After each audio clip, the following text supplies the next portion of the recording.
Bismillahirrahmanirrahim. Assalamualaikum warahmatullahi wabarakatuh. Sampurasun sadayana kumaha daramang. Mudah-mudahan sadayana dina kaayaan sehat walafiat. Hayu orang sami-sami kawitan pelajaran ieu kawasan basmalah sasarangan. Bismillahirrahmanirrahim. Insyaallah dina dengat ayeuna urang ngabahas tentang carita pondok. Ngeunaan dina materi bahasa Sunda kelas genep SDT Ar-Rahmah. Naon anu ngaran carpon teh? Carpon lamun dina bahasa Indonesia mah nyaeta carpon, cerita pendek. Ya. Karya sastra, wangun lancaran atau prosa modern. Contoh karya sastra diana dina wangun prosa modern nyaeta saperti novel. Sedengkeun contoh karya sastra wangun prosa buhun nyaeta saperti dongeng jeung carita wayang. Carpon mangrupa carita rekaan anu eusina biasa atau bisa ini bukan bias tapi bisa nyeritakeun carita nyata atau hayal. Carpon disebut carita pondok sabab eusi caritana relatif pondok upama dibandingkeun jeung carita anu aya dina novel. Itu ya teman-teman. Ya. Nah, selanjutnya ciri-ciri carpon. Yang pertama, eusina biasana mangrupa carita nyata atau hayal. Ya teman-teman, yang namanya cerita itu kita sering dalam setiap hari bercerita kepada teman kita, kepada orang tua kita, kepada saudara kita. Nah itu bisa cerita hayalan atau nyata, itu namanya cerita ya.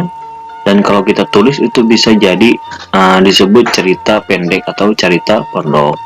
Yang kedua, kejadian yang diceritakan biasana ngan ukur hiji kejadian.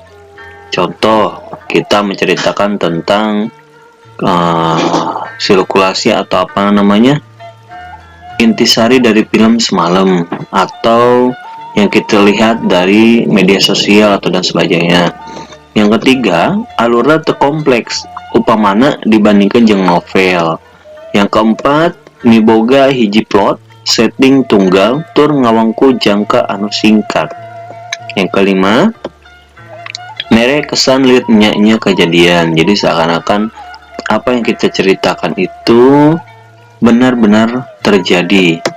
Yang keenam, bisa dibaca dina sakali mangsa atau dalam satu waktu. Nah, adapun yang sekarang yaitu unsur intrinsik dan ekstrinsik cerita pondok. Yang pertama kita bahas unsur intrinsik terlebih dahulu. Ada 5 ya teman-teman. Yang pertama pelaku, yang kedua amanat, yang ketiga tema, yang keempat latar, yang kelima galur atau alurnya. Sedangkan unsur ekstrinsik 1. Nilai-nilai dina cerita pondok. 2. Latar belakang kehidupan pangarang. 3. Situasi sosial. Nah, adapun ini kecendekan ya. Kecendekan itu ibaratnya rangkuman ya teman-teman. Carpon teh, jadi yang dinamakan carpon yaitu wangun prosa lancaran anu biasa nyaritakeun tentang kehidupan nu sanyana. Alurna oge henteu kompleks seperti novel, ku kituna disebut carpon. Nah, ayeuna pancen atau napi tugas ya.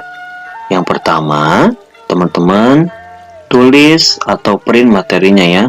Terserah mau di screenshot atau apa, yang penting materinya bisa disimpan sehingga nanti bisa dijadikan sebagai bahan ajar ketika ujian ya. Yang kedua, nurutkan pemahaman hidup. Jadi namanya disebut carpon teh. Kirim dalam bentuk VN ya. Menurut pemahaman teman-teman nih, jadi yang disebut carpon itu apa sebenarnya? Itu ya teman-teman. Itu ya. Ini sedikit materi dari Pak Ahmad, mudah-mudahan bisa menambah wawasan kita tentang cerita pondok.